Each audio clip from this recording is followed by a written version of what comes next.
Okay, so this is a company from Oklahoma. By the way, I'm Daniel. Welcome to the Whiskey Vault. I'm Rex, he's Daniel, this is Whiskey, here we go. This is from Maria Meredith. Maria Meredith, you magnificent bastard.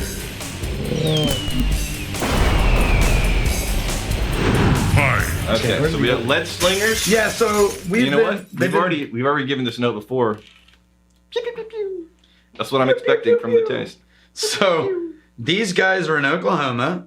The distillery that's making it is Scissortail. Remember when we reviewed Scissortail? I remember liking Scissortail. Yeah, it's got these small, they're using small barrels, and they're starting in big barrels and then finishing in small barrels. They're moving them from barrel to barrel, 15.5. Yeah. They're doing all different kinds of things. They even reached out to Lost Spirits to use their little proprietary, like, fast aging process and stuff like that to try some things. Okay. But they are also quickly becoming a serious source for production for other brands. Scissortail? Hey, you want? Yeah. Oh. Hey, you want to make our whiskey for us? Yeah. They're doing it for at least 4 brands that I read about. Okay. And so Leadslingers is them partnering with a company owned by veterans that makes clothes for the community of veterans and Second Amendment gun owner types. Sure. And so they partnered with them to create a line of whiskey. I feel like we should be comparing Scissortail.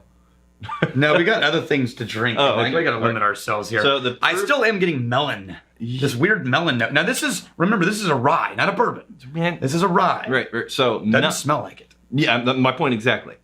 It's the like a voluptuous caramel vanilla nose there, and then on the taste, it's like a thread of vanilla. I haven't tasted it. Is what you're saying? Oh, I don't get. But on the nose, I'm not getting any of the typical rye notes. Well, maybe there's a little melon on the nose there. Well, if you're taking a sip, maybe it's changed. Let me come back to it when. Okay, and it feels like it's not cask strength at all. It's 45%, sure. Man, I kind of want to reach out to Garrett and see if he wants to do some rye for us, because I like this. I would want to try it at a higher proof. Yeah, well, hey, that's what we do. So, and then the finish on that, yeah, it's just a really just nice, rounded, buttery vanilla. Man, that is a pretty rye. Yeah, and rye has to be at least 51% rye. Yeah? This has got to be pretty high other grain percentage. Yeah, if I had to guess, I'd guess it's a higher malt than normal, but who knows? Because it's not, you think rye, you think black licorice, you think anise. It's not that. I'm not getting any of that. Here's what we're going to compare it to. So Brian Kemp sent us Catoctin Creek. Yeah, Brian Kemp. Where's this from? I want to know. It's Virginia. This goes into the bastardizing. Oh, you need context. Injected. How to... Yes. Okay, so this is the Blue Ridge Mountains in Virginia. Right. So you need to just embody the spirit of the Blue Ridge Mountains. Oh, Blue Ridge, yes. Brian Kemp, you magnificent bastard.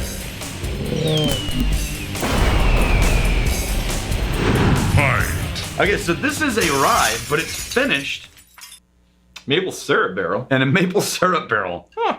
Now this won double gold in the San Francisco Spirit Competition. I want something. I just want to get like a banjo and then a big jug with handle.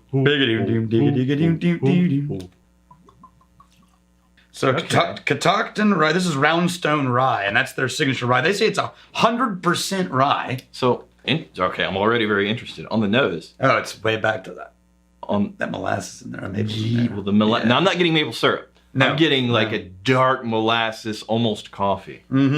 Dark molasses, almost coffee on the nose. Like what I would think is, little syrup. You know what makes me think of is a really bitter dark chocolate with a maple dusting. Yeah, maybe. Like the little thin thread. Like what are those chocolates that have the little center of something? The Ghirardellis? Right. The squares, with the little center. So it is syrup, you probably don't know, but is syrup diluted at all, or is it like whatever? I don't remember. So I've not studied syrup at all. Right. My gut instinct is that it's boiled down at some level to condense the sugars. You know what I'm getting more than the maple note, black molasses, and then like a super rich dark honey, like honeycomb honey. But there's something else in there that's slightly. You ever had the honeycomb honey, right? That just so... yeah, when it's like they put it on a charcuterie board and you have the chunks of the honeycomb. Damn, that's good. Damn, I might have just found a rye that I would willingly just pick up. Can you imagine this on the rocks? Oh, it would stand up. Totally. So you would think like a maple barrel. This is 58%. You would think a maple barrel is going to be this giant sugary sweet bomb. It's not. No, the proof can handle it. Yeah, and you know, there's elements of sweetness like really honeycomb honey and dark molasses, but it's not like candy sugary like white grain powdered sugar sweet. That's not it. It is like a deep, dark, natural, rich, intense honey.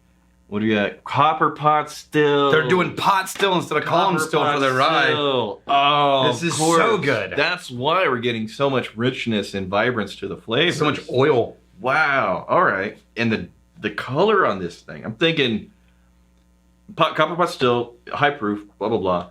I'm wondering how much. It's around 2 years. I'm wondering how much color is coming from these maple barrels. Yeah, who knows? Yeah, who knows? Because you know, like with whiskey. Usually the whiskey barrel's dry by the time you get it and fill it, and so what you bleed from the barrel's pretty minimal.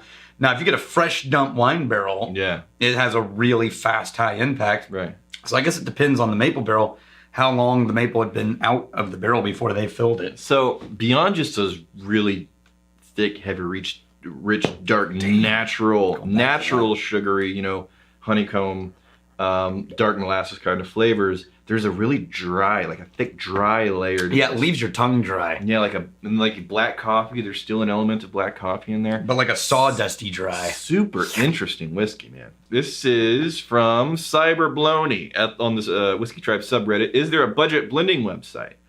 I saw Rex and Daniel do some budget blend versions of expensive whiskeys. But is there some site that have been experimenting like them and documenting the results? I feel like making poor man's blends would definitely be really cool. Mm-hmm. Maybe even making your own blends and profiles. If there isn't anyone with computer skills want to start one up. Here's the thing. 3 years ago, going on 4, we started the Whiskey Sommelier School. Okay. And for 2 years, I said this sentence. How come no one in America is doing independent bottling Scottish style? Sure. That's so frustrating. You guys are all in the business. You guys are all trying to get into the industry. Go do it. Right. Go f***ing do it. No one else is do it. You'll start it. Right. No one did it. Challenge is issued. Somebody should create a website that becomes a one-stop shop for people trying to recreate whiskeys they'll never be able to get. Yeah. Right? And you got to get like within 90% of... I don't care how you source it. I don't care if it's all you or you source multiple people trying things and everyone agrees on a final. Somebody should create that website and become the destination. Yeah. And if you... Somebody, especially at Psalms, if any of you are watching this, do it. Right. I'm just saying. You have a resource library here you can use to test out your theories. By the way, because I know in the back of my head there's a few kinds of content that are low-hanging fruit. It's guaranteed 50,000 views in a month. If it takes off and the algorithm likes it, it's going to be like 100 to 150,000 views if we do a YouTube episode about it. This is low-hanging fruit. Yeah. Poor man's blends, if you're actually legitimately are getting close to the thing you're trying to emulate. Yeah, which means anybody else can blend it and go, yeah, you know, that's pretty close. Yeah. So it has to be real. Yeah. But yeah, if you did a whole channel called Poor Man Blends, it would, and you did it successfully. Yeah. That's the thing. All right, here's to fighting, stealing, and drinking. If you fight me, I fight for a friend. If you steal me, you steal a lover's heart. And if you drink, may you drink with us. That's weird. Did you see my spin? I did. You're drunk. Hey, thanks for hanging out with us in the Whiskey Vault. Don't forget to throw in a like, hit that subscribe button on the bottom right, and drop a question or comment down below.